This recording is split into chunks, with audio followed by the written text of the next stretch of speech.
마가복음 12장 13절에서 27절까지의 말씀 제가 봉독해 드리도록 하겠습니다.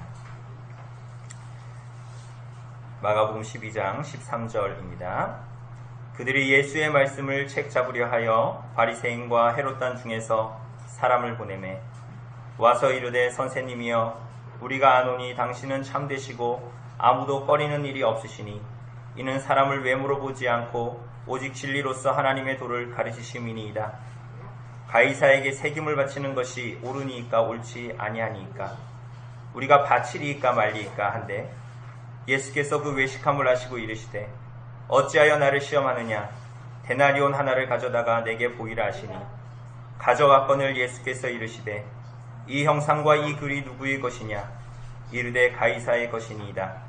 이에 예수께서 이르시되 가이사의 것은 가이사에게 하나님의 것은 하나님께 바치라 하시니 그들이 예수께 대하여 매우 놀랍게 여기더라. 부활이 없다 하는 사두개인들이 와서 예수께 와서 물어 이르되 선생님이여 모세가 우리에게 써주기를 어떤 사람의 형이 자식이 없이 아내를 두고 죽으면 그 동생이 그 아내를 취하여 형을 위하여 상속자를 세울지니라 하였나이다. 7형제가 있었는데 마지가 아내를 취하였다가 상속자가 없이 죽고 둘째도 그 여자를 취하였다가 상속자가 없이 죽고 셋째도 그렇게 하여 7이다 상속자가 없었고 최후의 여자도 죽었나이다.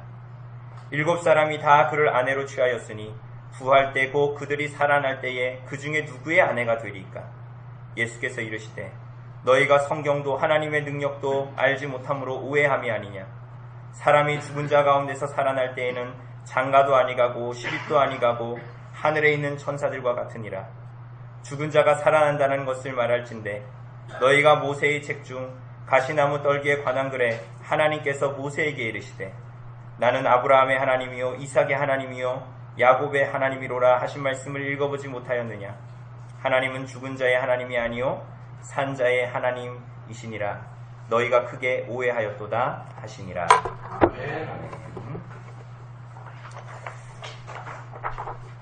오늘 사랑하는 여러분, 우리는 지난주에 신앙의 열매, 불신앙의 열매라는 제목으로 예수님의 권위에 대해서 대항하는 종교 지도자들에 대한 가르침, 그리고 이어서 말씀하시는 포도원 농부 비유를 우리가 함께 봤습니다. 그 내용들을 좀 잠깐 살피면 농부들은 계속해서 주인이 보내는 종들을 때리거나 죽였지요. 그죠? 그 소출을 원하는 그 주인이 보낸 종들을 계속 때리거나 죽였습니다. 우리가 그것이 아무리 비유라고 하지만 그들의 그러한 모습은 굉장히 비정상적이고 비현실적인 모습이라고 할 수가 있겠죠. 왜냐하면 죽인다고 해서 그 포도원이 자기 것이 되는 게 아니기 때문에 그렇죠. 그럼에도 주인은 그들의 그런 행동에도 불구하고 끊임없이, 그러니까 그들을 멸하지 않고 끊임없이 그들에게 그 종들을 보냅니다. 결국은 그렇게 비정상적이고 비합리적인 이 농부들의 선택, 주인이 보낸 종들을 계속적으로 쫓아내고 때리고 죽이는 이 선택을 뛰어넘는 주인의 마지막 선택은 무엇이었죠? 뭐였습니까, 그게? 네, 그렇죠. 그의 사랑하는 아들을 그 종들에게 그 포도원으로 보내는 것이었습니다. 농부들은 그 아들을 어떻게 했습니까? 그 아들을 죽이고 포도원 밖으로 장사 지내지 않고 포도원 밖으로 내던졌지요. 농부들은 그 아들의 그 주인의 아들마저 죽였지만은 주인은 그 사랑하는 아들의 죽음, 그러면서 인용한 그 말씀이 시편 118편의 말씀이었습니다. 시편 118편이 말하는 대로 건축자들의 버린 돌이 모퉁이의 머릿돌이 되게 하셨지요. 그죠? 그렇게 해서 오히려 그들의 불순종, 이 포도원 품꾼들의 모든 불순종마저도 하나님의 은혜를 끄지 못하게 되는, 하나님의 은혜를 능가하지 못하게 되는 것으로 결론 지었던 것을 우리가 봤습니다. 우리가 지난주에 수요일 그 열왕기서를 통해서 본 대로 하나님의 은혜가 우리의 죄보다 큽니다. 그죠? 우리가 그 열왕기의 말씀을 보면 끊임없이 북이스라엘과 남유다의 왕들은 끊임없이 하나님을 향해서 불순종하죠. 하나님의 법에 순종하지 않습니다. 그죠? 하나님은 그럼에도 불구하고 북이스라엘에 끊임없이 선지자들을 보내죠. 심지어는 가장 유명한 선지자도 북이스라엘로 갑니다. 그 사람이 누굽니까? 구약의 가장 유명한 선지자라고 할 수 있는 엘리야. 그죠? 하나님께서 끊임없이 북이스라엘의 악함 가운데에도 그들에게 선지자를 보내고 남유다에게도 그렇게 합니다. 그러나 그들의 모든 하나님을 향한 불순종과 죄악도 하나님의 은혜를 누그러뜨리지 못하는 거예요. 그 왕들의 죄악조차도 유다 왕조의 멸망에 절대적인 영향을 끼치지는 못합니다. 왜 그렇죠? 하나님이 신실하시기 때문인 거예요. 그러니까 하나님이 진실하시기 때문인 거죠. 그분의 은혜가 우리의 못남과 우리들의 불순종과 여러분과 저의 죄악보다 비할 수 없이 크기 때문입니다. 그래서 시편 기자가 지난주에 이 포도원 품꾼의 마지막에 예수님께서 118편을 인용하면서 그 마지막 시편에 뭐라고 기록되어 있었어요? 이것은 주로 말미암아 된 것이요 우리 눈에 놀랍도다. 포도원 주인이 그 아들을 보내서 아들마저 죽였는데 하나님께서는 놀랍게도 그것을 그들의 구원으로 사용하십니다.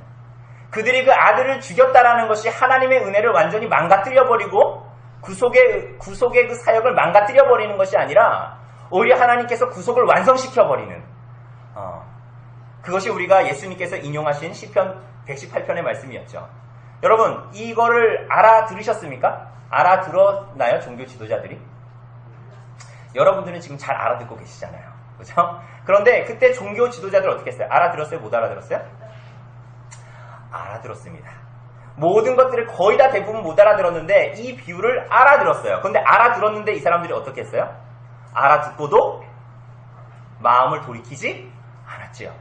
마음이 완고하고 강팍하여 예수님을 잡고자 했지만 오히려 그 주변에 있는 예수님을 따르는 사람들이 무서워서 오히려 예수님을 잡지 못했다라는 거 우리가 봤습니다. 그렇게 함으로 그들은 하나님께서 그들을 멸망시키지 않았는데 멱살 잡아서 막 죽이지 않았는데 그들은 스스로 자초하여 멸망의 길로 떨어집니다. 왜? 예수님을 거부함으로 말미암아. 오늘 우리가 읽은 오늘 이 본문에 나타나는 이 사건의 등장인물들은 이와 같이 하나같이 스스로 멸망의 길로 들어가는 자들입니다. 어떻게 그렇게 합니까? 예수님의 말씀을 들으면서도 끊임없이 그분 앞에서 외식하고 그분을 시험합니다. 우리가 지난주 목요 저녁 경건회 때 본 시편 41편에서 본 것과 같이 예수님의 죽음을 위해서 원수였던 자들이 함께 머리를 맞대고 논의합니다. 그리고 예수님을 죽이기 위해서 함정을 파고 그리고 때로는 친구인 척, 예수님의 편인 척, 진리를 배우기 위해서 예수님을 찾는 척 하면서 예수님께 나오죠. 오늘 본문에 나오는 종교 지도자들이 딱 그렇습니다. 그죠?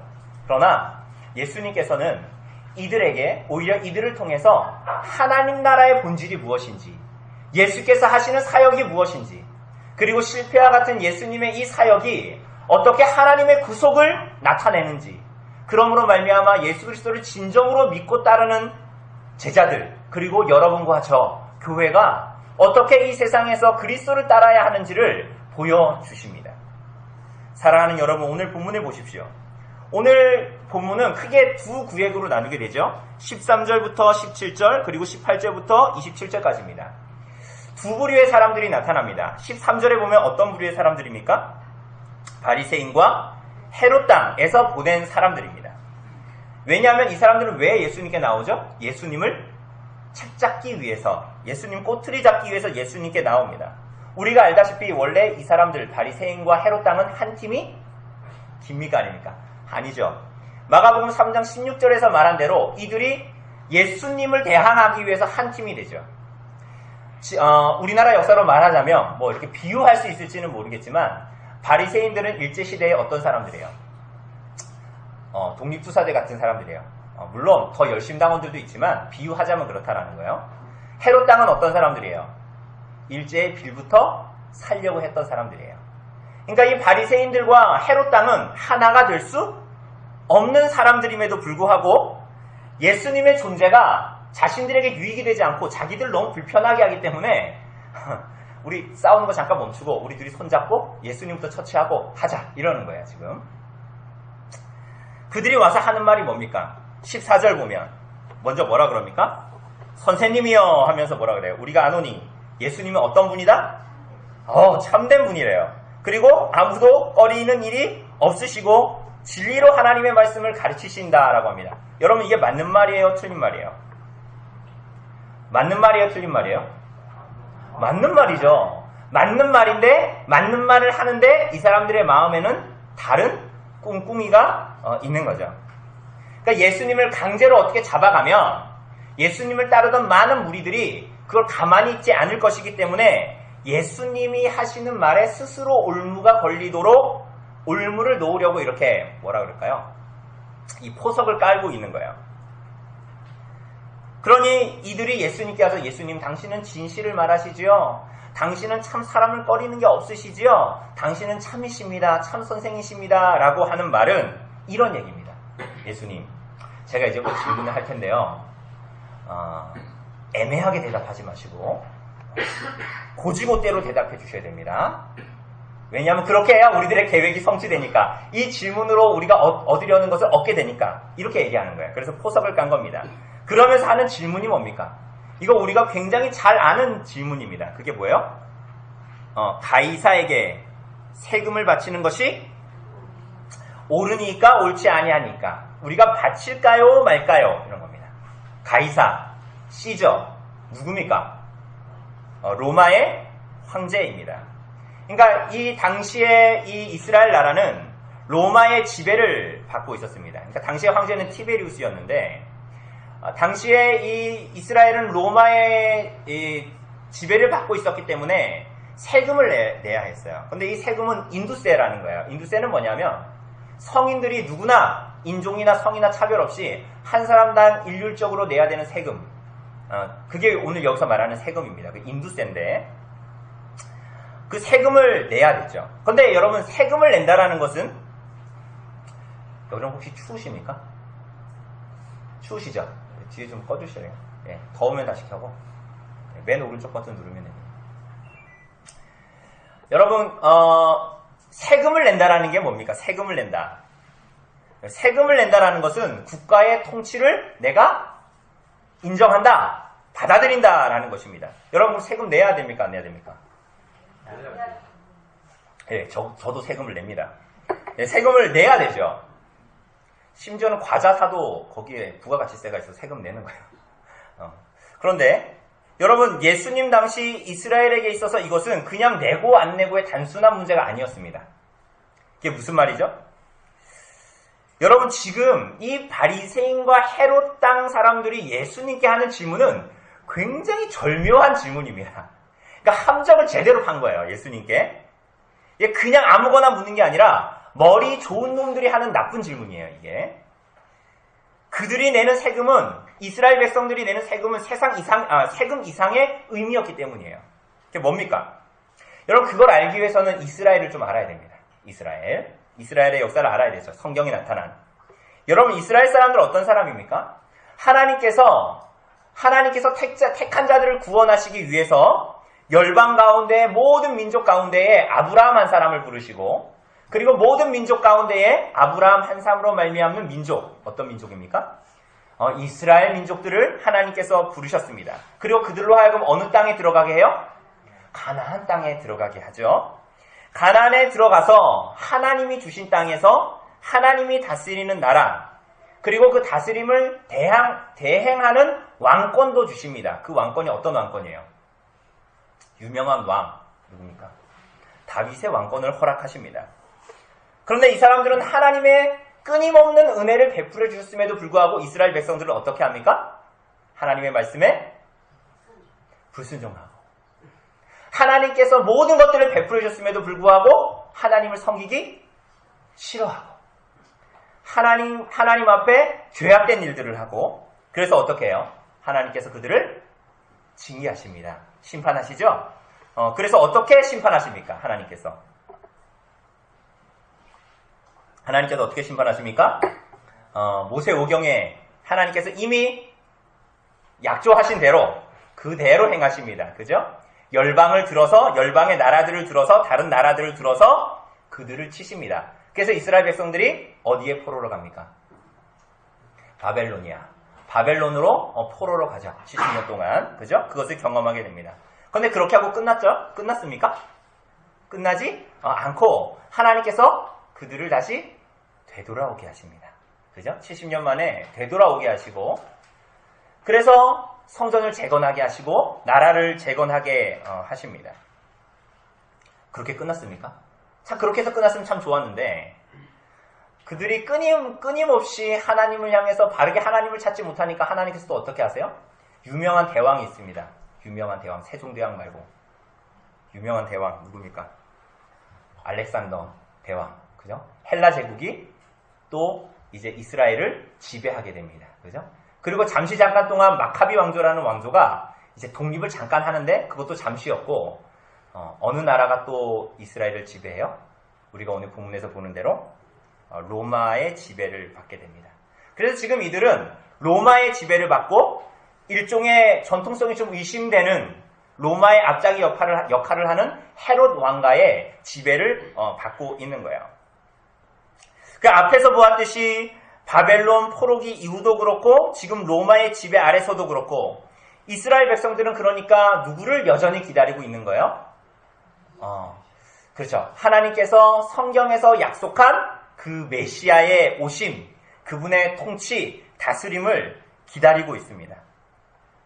그런 이스라엘 백성들이라는 거예요. 그러니까 이런 이스라엘 백성들이 세금을 낸다? 가이사에게 세금을 바친다? 이런 것은 뭐예요? 메시아의 통치, 메시아의 오심을 기다리는 자들이 세금을 낸다. 가이사에게. 그것은 뭐예요? 이방의 통치를 내가 받아들인다. 그래서 나 자신에게는 하나님의 백성임을 부인하는 꼴이 되고 하나님의 권세에 반역한다라는 세금을 내면서도 그 마음에 불편함이 있었던 거예요. 여러분 그렇기 때문에 오늘 이 바리새인과 헤롯 당이 예수님께 하는 질문은 아까도 말씀드린 대로 머리 좋은 놈들이 하는 아주 질 나쁜 질문인 거예요. 만약에 예수님께서 그래 너네 세금 내지 마 라고 한다면 이 사람들 어떻게 할 것 같습니까? 그 말을 그대로 로마에 가지고 가서 꼰질러서 제가 반역을 꾀한다 이렇게 하겠죠. 그러니까 이게 이 헤롯 당과 바리새인들이 원했던 대답이죠. 그리고 만약에 예수님께서 세금을 가이사에게 내라고 한다면 어떤 일이 벌어질까요? 그 예수님을 따랐던 메시아인 줄 알고 따랐던 그 이스라엘 백성들에게 적지 않은 실망감과 혹은 적대감을 일으킬 수도 있겠죠. 그죠? 그러니까 이게 아주 오묘한 질문이었던 거예요. 그러니 만물이 벌거벗은 것 같이 여러분과 저의 속내를 다 아시는 하나님께서 이들의 속내를 모르셨을까요? 아셨겠죠. 그래서 본문에 보면 이들이 외식함을 하시고 너희가 어찌하여 나를 시험하느냐라고 하십니다. 사랑하는 여러분, 그런데 예수님이 여기서 어떤 한 특이한 요청을 하십니다. 이렇게 끝나지 않고. 그게 무엇입니까? 뭘 가지고 오라고 해요? 데나리온 하나를 세금으로 내는 데나리온 하나 동전 가지고 오라는 거예요. 그리고 예수님은 이걸 물으시죠. 그 동전에 새겨진 형상과 글이 누구의 것이냐? 우리나라가 쓰는 500원짜리 동전에는 뭐가 새겨져 있습니까? 학이 새겨져 있죠. 그러니까 당시의 동전에도 무언가가 새겨져 있었어요. 뭐가 새겨져 있겠습니까? 그죠? 당시의 황제의 이 두상 혹은 옆모습이 새겨져 있었습니다. 티베리우스 황제의 두상이 거기에 새겨져 있었어요. 그러자 예수님께서 그들에게 말씀하십니다. 뭐라고 말씀하세요? 그 유명한 가이사의 것은 가이사에게, 하나님의 것은 하나님에게. 이게 무슨 말입니까? 이게 무슨 말이죠? 세상 나라 왕의 고유의 영역이 따로 있고 하나님의 영역이 따로 있단 말입니까? 가이사의 것을 가이사에게 바치라고 하는데 그 이유가 뭐죠? 여러분 역설적이게도 세계 전체가 하나님께서 지으신 그분의 소유요. 그분이 다스리시는 영역이다라고 사실은 말씀하시는 거예요. 왜냐하면 방점이 가이사의 것은 가이사에게, 하나님의 것은 하나님께 바치라 라고 얘기하면 우리는 이게 마치 그냥 병렬이 딱 되어져 있는 것 같지만 이 말씀의 초점은 어디에 가 있는 거예요?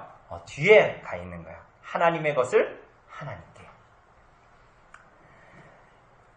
그래서 가이사 외에도 다른 모든 권세들도 다 누구의 손안에 있는 거예요? 하나님의 손에 있기 때문에 하나님의 뜻을 세우기 위해서 하나님께서 권세를 세우기도 하시고 패하기도 하십니다. 우리가 성경에서 보는 것처럼 하나님께서 아수르 같은 악한 나라도 들어서 사용하시고, 그죠? 그리고 이스라엘 백성들이 바벨론 포로로 들어갔을 때 하나님께서 이스라엘 백성들에게 뭐라 그러십니까? 독립을 위해서 애쓰지 말고 바벨론을 위해서 기도하라고 하십니다. 오히려. 그죠? 그리고 나중에 이스라엘 백성들이 돌아올 때 어떤 일이 벌어져요? 어떤 왕을 쓰시죠? 고레스 왕. 메대와 바사 왕 고레스 왕을 쓰셔서 이방의 왕을 쓰셔서 하나님께서 하나님의 선하신 뜻, 하나님께서 계획하신 것을 이루십니다. 그래서 이 일들은 어쩌다가 벌어지는 일들이 아닙니다. 심지어는 예수님께서 유대인의 관계 때문에 관계에 로마가 놀아나서 예수님을 십자가에 다는 그 사건마저도 우연히 어쩌다가 벌어지는 일이 아니라 하나님의 선하신 뜻에 모든 권세들이 있기 때문에 하나님의 뜻이 온전히 이루어지는 거예요. 마치 포도원 품꾼의 비유에서 본 것처럼 그 포도원 품꾼들은 자신들의 원함으로 그 사랑하는 아들을 죽이고 그 모든 포도원을 상속으로 받고자 했지만 하나님께서는 오히려 그 포도원 주인은 오히려 그것으로 말미암아 그의 뜻을 이루는, 마치 그것과 같이 하나님께서는 그 하나님의 일들을 이 모든 권세를 통하여서 오히려 이루십니다. 그래서 16절을 보면 가이사의 것은 가이사에게, 하나님의 것은 하나님께 바치라 라고 합니다. 이런 의미도 있습니다. 여러분, 가이사의 것은 가이사에게 바쳐라, 하나님의 것은 하나님께 바쳐라. 그럼 가이사 동전에 가이사가 새겨져 있으니까, 시저의 얼굴이 새겨져 있으니까 시저에게 세금을 내는 게 맞다. 그런데 사실은 그 가이사는 누구의 것입니까? 가이사가 가지고 있는 형상, 인간의 형상은 누가 지으신 거예요? 하나님이 지으신 거잖아요. 그죠? 사실은 그 시저 자체도 하나님의 형상으로 지음받았으니 하나님께 드려야 된다. 그러니까 모든 이 이야기들은 하나님의 주권이라는 게 대체 하나님의 주권이 어떠한가를 잘 나타내고 있는 것입니다. 그러나 예수님은 그것만을 말씀하신 것이 아니에요. 그래서 오늘 본문에 여러분들 성경은 되게 좋아서 제목이 다 써져 있는데 세금 논쟁이라고 써져 있을 겁니다. 그리고 가이사에게 세금을 바치는 것. 그런데 사실은 이 내용은 그저 세금 논쟁이 아닙니다. 세금을 내야 되냐 말아야 되냐 그런 논쟁에 사용되어지라고 예수님께서 말씀하신 것이 아닙니다. 어떻게 그것을 알 수 있습니까? 예수님께서 특이하게도 한 데나리온을 가지고 오게 하고 그 형상과 글이 누구의 것인지 물으셨지요? 거기에 뭐라고 써져 있는지 성경은 말하고 있지 않지만 당시에 이 마가복음을 기록했던 마가와 이 마가복음을 받은 이 수신자들은 굳이 말하고 쓰지 않아도 다 알고 있었을 거예요. 마치 여러분들이 500원짜리 동전의 앞면에 뭐가 새겨져 있고 뒷면에 뭐가 새겨져 있는 거 아는 것처럼 이 사람들은 그걸 다 알고 있었던 거죠. 당시에 지배했던 황제 누구였다고요? 아까 말씀드렸는데 티베리우스입니다. 여러분 지금도 그 동전이 남아 있을까요? 없을까요? 제가 궁금해서 찾아봤습니다. 인터넷 찾아보니까요. 그 동전들이 그래도 되게 많이 남아있어요. 남아있는데 상태가 좋은 금화는 한 1,000만 원을 호가합니다. 그러니까 그래도 1,000만 원, 그래도 많이 남아있기 때문에 그래도 1,000만 원 정도지. 어쨌거나 이 동전 하나가 한 2g, 3g 정도 하는데 이게 한 1,000만 원을 호가합니다. 지금도 여러분들 한번 나중에 찾아보세요. 그 티베리우스 페니 그 동전의 형상이 굉장히 선명한 것들이 많습니다. 그래서 앞면에는 티베리우스 황제의 옆모습이 새겨져 있고 뒷면에는 그의 어머니가 의자에 앉아있는 모습이 새겨져 있습니다. 그런데 거기는 그 형상만 새겨져 있는 것이 아니라 동전이 있으면 이렇게 돌아가면서 이 문자가 새겨져 있습니다. 글이 새겨져 있어요. 거기에 이렇게 써져 있습니다. 티베리우스 가이사르 디비니 아우구스티 필루스 아우구스투스. 아십니까? 이게 뭔 얘기지? 예, 이 라틴어 약자로 써져 있는데 티베리우스 가이사 아구스토 신 아우구스투스의 아들이라고 새겨져 있습니다. 그러니까 티베리우스가 신의 아들이라는 거야. 왜냐하면 이 사람들은 황제를 신으로 모셨거든요. 황제 숭배. 그죠? 뒷면에는 이렇게 써져 있습니다. 폰티펙스 막시무스. 이게 뭡니까? 티베리우스는 최고의 대제사장이다. 이렇게 써져 있습니다. 이게 뭡니까? 방금 말씀드렸듯이 황제 숭배와 굉장히 긴밀한 연관이 있는 거예요. 이 당시에 지배하는 황제를 이들이 어떻게 대했던가라는 것을 우리는 이것을 통해서 볼 수가 있죠. 여러분, 이것은 그 당시에 이 마가복음을 받는 독자들에게는 훨씬 더 직접적인 말들이었을 겁니다. 왜냐하면 이 마가복음을 받고 있는 이 수신자들은 AD 50년에서 60년을 살았던 이 60년에 기록된 마가복음인데 그때에 누가 로마의 황제였죠? 혹시 아십니까? 유명한 황제. 다 몰라도 대부분 아는 황제. 네, 그 시전대 그 어떤 왕이었어요? 우리가 흔히 옛날에 우리 연세 드신 분들은 알겠지만 유물번지 이런데 최양락이 이렇게 나와서 했던 네로 황제, 그죠? 그러니까 이 네로 황제의 치하에 있었던 마가복음의 수신자와 저자. 그러니까 그들에게 이 황제로 말미암아 그들이 받는 박해와 고난 속에서 지금 이 동전에 새겨져 있는 것, 그리고 예수님이 하시는 말씀은 참 새롭게 다가왔을 거예요. 그리고 새롭게 용기를 주는 말씀으로 또 다가왔을 수도 있죠. 중요한 것은 그 네로의 권세와 권력조차도 누구로부터 온 거다? 하나님으로부터 왔는데 그럼 당하란 얘기냐? 왔는데 그 권세들은 그럼 하나님이 그 네로에게 권세를 주셨으면 하나님이 우리를 괴롭히시는 것이냐? 그게 아니라 하나님으로부터 온 권세임에도 불구하고 아수르나 바벨론이나 많은 나라들이 한 것처럼 자신들이 스스로 교만하여져서 하나님을 대항하는 수순으로 나아간다라는 거야. 그래서 우리가 아는 대로 로마 사람들은 유대인들의 하수인 노릇을 하고 헤롯과 친구가 되어 예수님을 십자가에 넘기는데 동참하게 됩니다. 뿐만 아니라 그 위에 초대교회사를 보면 수많은 성도들은 로마 황제들의 박해로 인해서 순교해야 했지요. 그죠? 하나님의 손에 있어도 이 세상의 나라가 그러하다라는 거예요. 그러나 사랑하는 여러분, 하나님의 나라는 어떤 나라입니까? 예수 그리스도의 나라는 이 세상의 나라들과 비교할 수 없는 가이사의 나라와 비교할 수 없는 전혀 다른 차원의 나라입니다. 그래서 예수님은 이 데나리온 동전을 들어서 그 하나님 나라의 본질이 무엇인지를 우리들에게 가르쳐주고 싶어 하셨던 거예요. 그래서 이 질문을 하신 거예요. 자, 주님은 가이사의 것은 가이사에게 바치라고 하십니다. 그리고 하나님의 것은 하나님께 바치라고 하시죠. 여기서 하나님께 바치라, 하나님의 것은 하나님께 바치라. 하나님의 것이라는 어구는 타투 데우라는 단어입니다. 죄송합니다.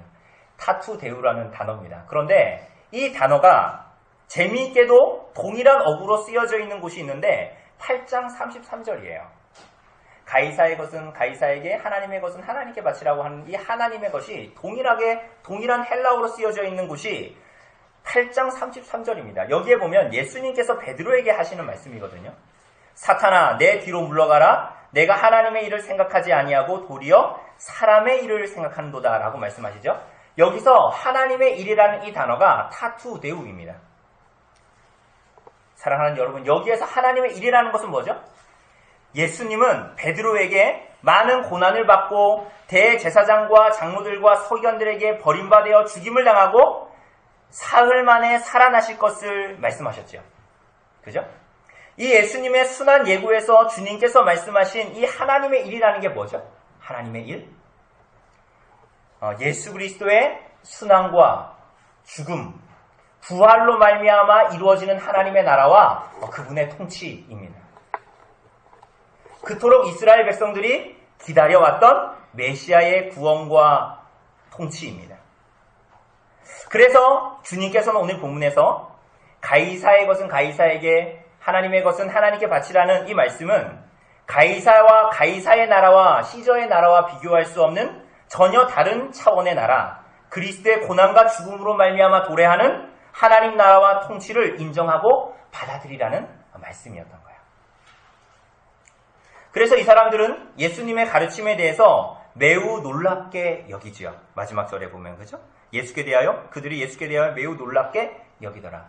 이것은 전 단락에서 봤던 시편 118편에서 건축자의 버린 돌이 성전 모퉁이의 머릿돌이 되는 것을 보고 시편 기자가 우리 눈에 보기에 심히 놀랍도다 하는 것과 같이 예수께서 말씀하시는 그 하나님의 일, 그리스도의 고난과 죽음과 부활로 말미암아 나타난 하나님의 나라를 바라보라는 주님의 말씀에, 역설적인 말씀에 이들이 놀라고 있었던 거예요. 오늘 사랑하는 여러분 하나님의 나라를 어떻게 보고 계십니까? 어떻게 하나님의 나라를 믿고 그 안에 살고 계십니까? 물론 우리는 황제가 새겨져 있는 그 데나리온을 쓰지 않고 500원짜리의 학이 새겨져 있는 대한민국에 살고 있죠. 그런데 여러분은 정말 어느 나라에 속하여 살고 있습니까? 여러분은 그리스도의 죽음과 부활로 세워진 거듭난 자들의 나라, 그리스도의 유업에 참여한 자들의 나라, 참된 교회에 속하여 이 땅을 살아가고 있습니까?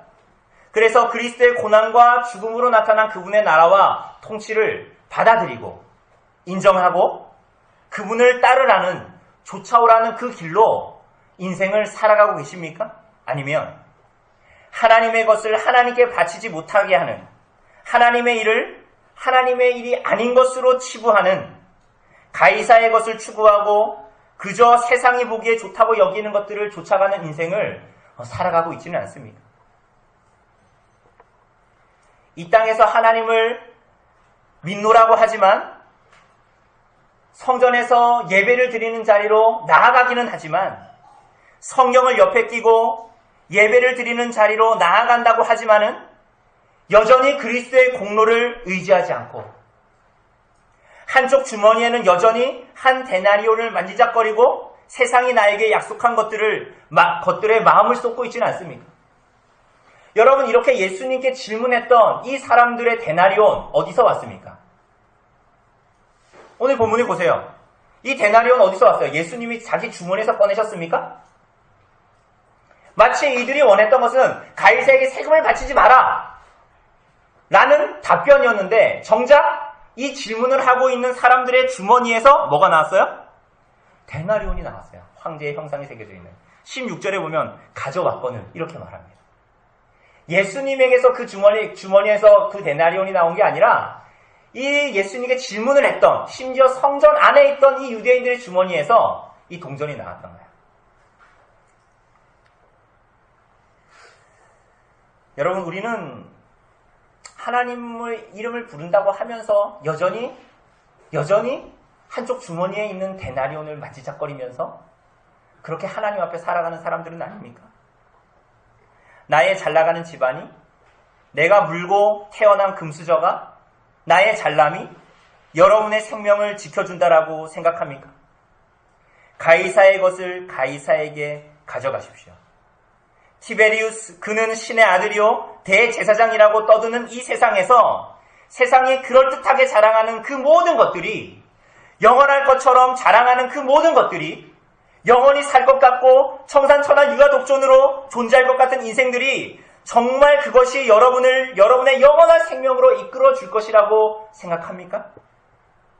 어리석게도 여전히 거기에 소망을 품고 여전히 한쪽 주머니에 그 동전을 넣고 만지작거리는 인생을 살아가고 있지는 않습니까? 사랑하는 여러분, 아닙니다. 여러분을 영원한 생명으로 이끄는 것이 무엇입니까? 하나님의 일입니다. 타투데우, 하나님의 일입니다. 삼위일체 하나님께서 영원전에 구속의 계획을 세우시고, 성부께서 그 아들을 이 땅에 보내시고 고난받으시고 십자가에 달려 죽으시고 부활 승천하시고, 성부와 성자로부터 나오신 성령을 통해서 모든 믿는 자의 회개와 믿음을 이끌어내시고 그분의 놀라운 섭리로 붙드시고 하나님의 일을 이끄시는, 거기에 우리들의 영원한 생명이 있습니다. 예수 그리스도의 나라와 구원과 통치가 거기에 있습니다.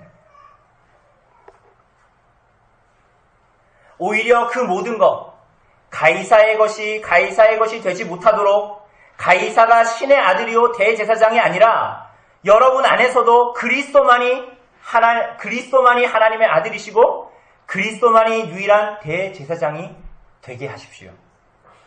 하나님의 것을 하나님께 돌려드리십시오. 하나님의 것을 하나님의 것 되게 하십시오.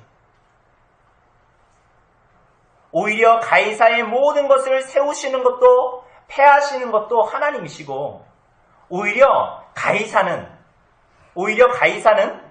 하나님의 손의 도구일 뿐임을 인정하십시오.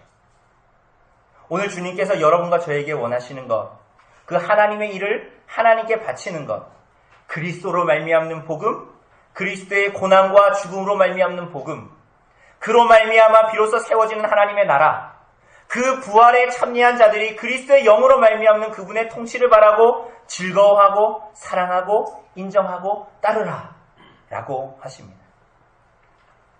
어디서 그렇게 하라는 겁니까? 어디서 그렇게 하라는 거죠? 천국에서 그렇게 하라면 편한 거예요. 교회에서 하나님의 것을 말하면 여러분 졸리시죠? 에어컨 좀 잠깐 켜주세요. 여러분 하나님의 나라에서 하나님의 백성들이 다 인정하는 곳에서 하나님의 것을 따르십시오 하는 것은 정말 쉬운 일이에요. 그죠? 그래서 여러분들이 제가 하는 이 말을 지금 들으면서도 조시잖아요. 왜? 맨날 들었던 얘기니까. 여러분 그런데 이것이 가이사의 것 가운데에서 나타나야 된다고 주님께서 말씀하시는 거예요. 가이사의 것 가운데 살아가는 이 세상에 있는 모든 성도들이요 하나님의 것을 붙들라는 거예요. 교회에서 하는 거 그런 거 쉬운 거예요. 성도들 옆에 놓고 성경책 펴는 게 뭐가 어렵습니까? 성도들 다 인정하는 사람들 옆에서 야 같이 기도하고 이러는 게 뭐가 어려워요? 거기서 주님을 따르는 거 뭐가 어렵습니까? 거기서 그런 얘기 해봤자 이렇게 조는 거예요. 가이사의 것에서 그렇게 따르라고 얘기하는 거예요. 사랑하는 여러분 어떻습니까?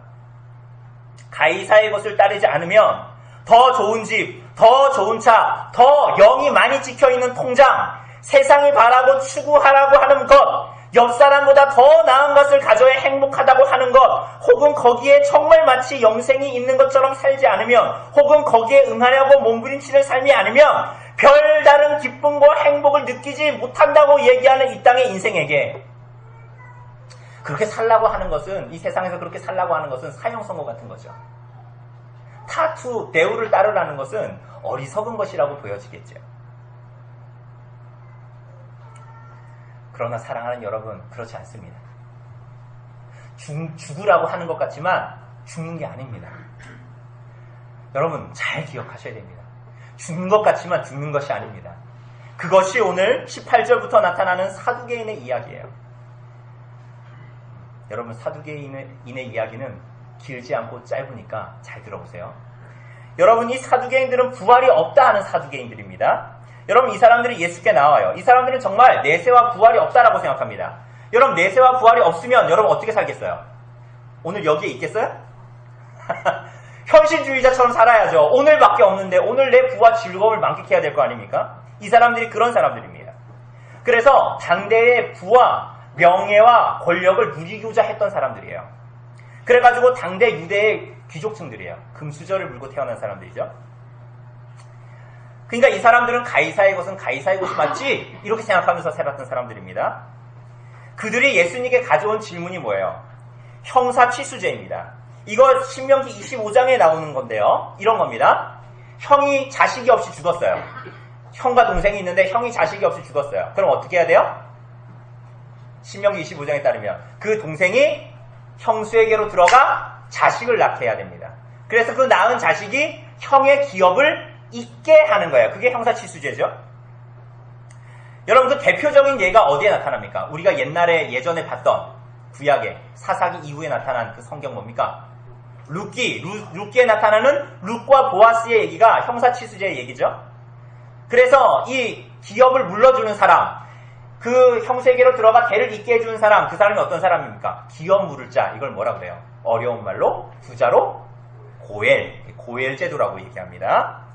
사두개인들이 그래서 예수님의 고난, 죽음, 부활, 8장과 9장과 10장에 예수께서 반복적으로 말씀하셨던 그 순환 예고를 앞두고 와서 하는 말이 뭐라 그러는 거예요? 부활을 택하려면 율법이 없어야 된다라는 식의 말을 합니다. 그러면서 재밌는 이야기를 갖고 와요.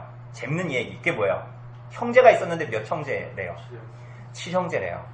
우리 2형제를 가지고 있는 우리 승리자매와 우리 기현 형제도 힘든데 이 엄마는 얼마나 힘들었을까요? 7형제를 가지고 있는데요. 7형제를 가지고 있는데 이 마지가 결혼을 했어요. 그런데 아이를 낳지 못하고 죽었어요. 그러니까 형사치수제에 의하면 어떻게 해야 돼요? 그 다음이 이 형색으로 들어가 자녀를 이 대를 잇게 해야 되잖아요. 그런데 어떤 일이 벌어졌대요?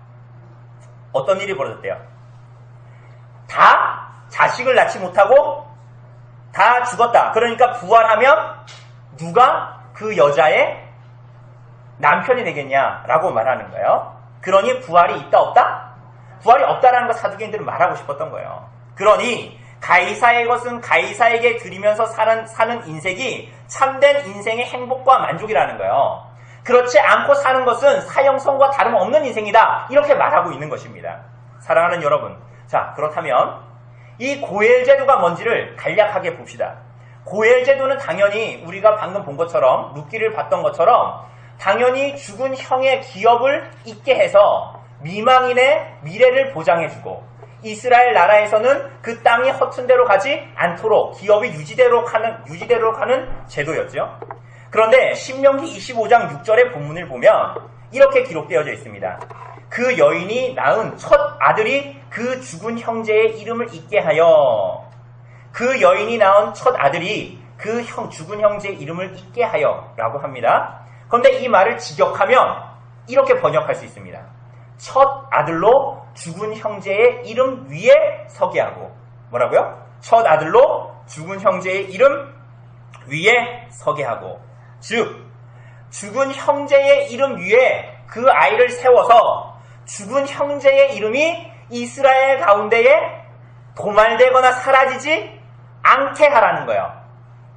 이게 무슨 얘기입니까? 이스라엘 가운데 이름이 끊어지지 않는다라는 거. 달리 말해서 이스라엘 가운데 이름이 기록되어져 있다라는 것은 뭐예요? 그가 죽었으나 하나님께 어떻게 된 자? 하나님께 속한 자. 하나님의 백성이다라는 것을 말합니다. 이게 무슨 얘기입니까? 그 사람의 육신의 죽음 이후에도 여전히 그가 어디에 속한 자라고요? 하나님께 속하여 살아있는 자라는 거예요. 이 고엘제도의 이 핵심은 여기에 있습니다.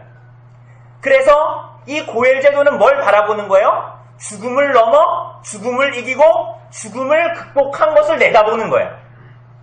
그래서 형제의 죽음 이후에도 그 죽은 형제의 이름으로 불리는 그 자식의 존재가 있다는 건 뭐예요? 그 형제가 죽었는데 육적으로 죽었음에도 불구하고 그는 지금 하나님 안에 살아있다는 거예요. 그게 고엘제도의 특징이에요. 고엘제도가 이스라엘 가운데 보여주고자 했던 거예요. 하나님께서. 죽었어도 산자지요. 하나님은 그렇게 산자의 하나님이십니다. 여러분 그래서 26절을 보면 예수님께서 뭐라고 하십니까? 사두개인들은 율법을 들어서 가져왔으니까 예수님이 또 율법을 가지고 모세를 들어 말씀하십니다. 나는 아브라함의 하나님, 이삭의 하나님, 야곱의 하나님이다. 그들은 모두 죽었는데 그럼 하나님이 죽은 자의 하나님입니까? 그렇지 않다라는 거예요. 그들은 모두 이스라엘의 족장이요 하나님의 유업을 받을 상속자지요. 그 하나님 나라의 약속은 그들의 죽음 이후에도 유효하고 그들은 오히려 죽음을 거쳐서 부활할 때에 진정한 하나님의 영광과 권능으로 세워질 신령한 나라에 속한 자들임을 말하는 거예요. 여러분 그래서 마지막에 27절에서 하나님은 죽은 자의 하나님이 아니요 산 자의 하나님이라고 말씀하십니다. 사랑하는 여러분, 가이사의 것을 가이사에게 주고 추구하며 살라고 세상은 말하지만 그것은 영원한 멸망으로 가는 지름길입니다. 그것은 영원하지 않은 것을 위해서 영원한 것을 버리는 어리석음입니다. 우리 구주께서는 하나님의 것을 하나님께 바치고 자기를 부인하고 자기 십자가를 지고 나를 좇으라고 말씀하시지요. 그리스도의 고난과 죽으심으로 도래한 하나님 나라 안에서의 그분의 통치를 기뻐하라고 우리들에게 말씀하십니다. 가이사의 나라에서 그렇게 하라는 거예요. 여러분, 근데 그게 죽는 것 같지만 예수님께서 말씀하신 대로 누구든지 나와 복음을 위하여 자기 목숨을 잃으면 구원하리라. 사람이 온 천하를 얻고도 가이사의 모든 데나리온을 얻고도 자기 목숨을 잃으면 무엇이 유익하리요? 라고 우리들에게 물으시는 거예요. 오히려 그리스도의 죽으심과 부활 앞에 우리가 그에 참여하여 그 무엇으로도 그리스도의 사랑에서 우리를 끊을 수 없고 우리의 이름이 그리스도 안에서 소멸되지 않음을 기억하고 구주 예수를 따르라고, 참된 그분의 통치를 따르라고 인정하라고 주님께서 말씀하시는 것입니다.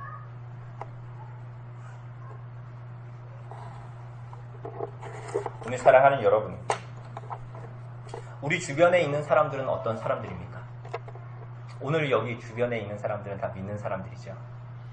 그런데 우리가 살고 있는 이 세상에서 만나는 사람들은 어떤 사람들이죠? 바리새인과 헤롯 왕 같은 사람들이죠. 하나님을 이용할 수는 있어도 하나님을 따를 수는 없는 자들입니다.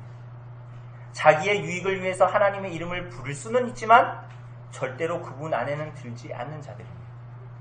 성전에 들어가 예배하는 자리에 앉아있을 수는 있지만 한쪽 주머니에 데나리온을 넣고 신의 아들 티베리우스 대제사장의 동전을 만지작거리는 사람들입니다. 여러분, 우리 주변에 있는 사람들은 어떤 사람들입니까? 그들이 하는 말은 뭡니까? 부활이 어디 있어? 내세가 어디 있어? 오늘을 즐겁게 살고 가이사의 것을 가이사에게 드리자. 내게 주어진 금수저와 부와 젊음을 나를 위해 오늘 마음껏 누리자는 사람들이 아닙니까?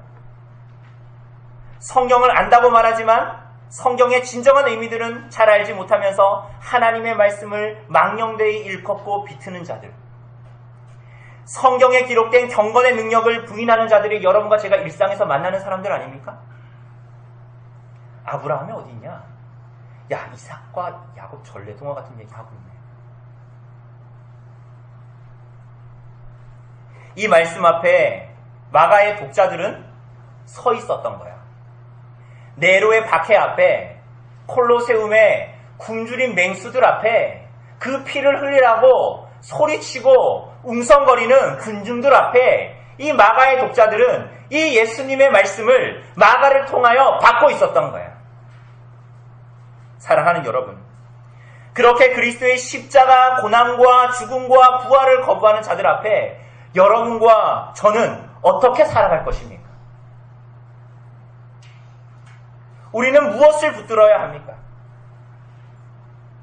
오늘 사랑하는 여러분, 차라리 예수님의 가르치심보다 예수님의 생애, 그분의 오심과 그분의 죽으심과 그분의 부활을 붙드시기를 바랍니다. 요한복음 11장 25절에 예수께서 이르시되 나는 부활이요 생명이니 나를 믿는 자는 죽어도 살겠고 무릇 살아서 나를 믿는 자는 영원히 죽지 아니하리니 이것을 내가 믿느냐라고 물으시는 예수님의 질문에 여러분 매일의 답을 하시면서 이 땅을 살아가시기를 바랍니다. 그리스도의 부활에 참여함을 믿음으로 바라보고 소망하며 이 땅을 살아가시기를 바랍니다. 여러분, 그 믿음은 모두의 것이 아니지만 그 연약하고 작지만 진실한 믿음을 성령께서 일으키신 사람들은 구하면 받게 됩니다. 그리스도로 말미암는 하나님의 나라, 부활. 여러분, 그것이 있습니까? 없습니까? 마치 우리들의 상태는 자궁에 있는 아기가 아름답게 들리는 저 클래식 음악을 이해하지 못하고 저 뜨겁게 내리쬐는 태양, 저녁에 노을 지는 저 하늘, 그것들을 다 만끽하지 못하는 것과 굉장히 비슷합니다. 그 아기는 그 태중에 있기 때문에 그것을 다 누리고 만끽하지 못하지만 그것이 있어요, 없어요? 분명히 있지요. 요원한 일 같지만 그렇다고 그 모든 것이 없는 것이 아닙니다. 마침내는 그것을 받게 되고 그것을 이미 받은 것처럼 믿음으로 놀랍게 보고 목격하고 이 땅을 살아가라라고 말씀하십니다. 산자의 하나님을 섬기며 살았던 모든 선진들 아브라함과 이삭과 야곱은 약속으로 주어진 모든 것을 목격하지 못했지만 그들은 믿음으로 모든 것을 다 보았습니다. 그리고 그들은 이 땅에서 나그네의 길을 걸어갔습니다. 가이사의 것에 분을 두지 않고 그 모든 것을 하나님의 손에 두며 살았습니다. 그리고 그들은 그 약속의 궁극의 성취를 드러나지 않았음에도 불구하고 오늘 나그네의 길을 가면서 그 믿음으로 바라본 것 때문에 기뻐하고 나아갔습니다. 육신으로는 죽었지만 언약에 속한 자로서 죽음이 그 약속을 없이하지 못하기 때문에 그리스도의 부활을 맛볼 것을 기대하며 그들은 오늘도 살아 있습니다. 그 길을 여러분과 저에게 주님께서 가라고 말씀하십니다. 여러분, 오늘 이 땅을 살아가는 여러분과 저에게 이 시간이, 이 기회가 남아있는 것입니다. 이 길은 그리스도께서 이미 가신 길인데 주님께서 이 참으로 사는 길에 여러분과 저를 오라고 하십니다. 죽음을 이기신 참 하나님의 아들이요 대제사장이신 그리스도께서 열어놓으신 길로 자기를 부인하고 자기 십자가를 지고 바리새인과 헤롯과 사두개인들의 조롱과 비웃음 속에서 주께서 가신 길을 따르라고 말씀하십니다.